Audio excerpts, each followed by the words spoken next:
Hi everyone, good afternoon. কেমন আছো সবাই? আশা করি ভালো আছো। তোমাদের ভালোবাসায় আমিও ভালো আছি। তো চলে এলাম লাঞ্চ নিয়ে তোমাদের কাছে। আশা করি তোমাদের সবার লাঞ্চ হয়ে গেছে, কেন অনেক বেলা হয়ে গেছে। আমার তো অ্যাজ ইউজুয়াল রোজ বেলা হয়, তো নতুন কিছু নেই। তো চলো লাঞ্চে আজকে কী কী আছে তাড়াতাড়ি দেখিয়ে দিয়ে খেতে বসে পড়ি, খিদে পেয়ে গেছে। এটা হচ্ছে রাইস, আর এটা হচ্ছে ধনেপাতা বাটা,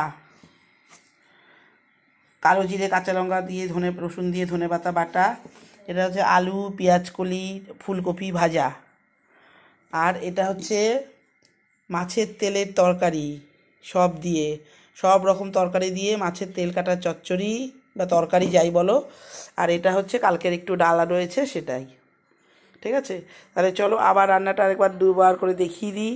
সেটা হচ্ছে রাইস, আর এটা হচ্ছে ধনেপাতা বাটা কালো জিরে কাঁচা লঙ্কা রসুন দিয়ে। আর এটা হচ্ছে আলু পেঁয়াজ কলি ফুলকপি ভাজা। আর এটা হচ্ছে মাছের তেল কাটার চচ্চড়ি, সব রকম সব কিছু দিয়ে, দেখতেই পাচ্ছ কুমড়ো শিম বেগুন ডাঁটা সমস্ত দিয়ে মাছের তেল কাটার চচ্চড়ি, যেটাতে খেতে দারুণ হয় আর দারুণ লাগেও, সবারই মোটামুটি প্রিয় এটা। আর এটা হচ্ছে কালকের একটু ডাল ছিল সেটাই। আর এখানে রয়েছে অ্যাজ ইউজুয়াল যেমন থাকে শশা আর লেবু। তো চলো, ভিডিওটা ভালো লাগলে লাইক কমেন্টস করো, কেউ বাজে কমেন্টস করো না। Thank you so much.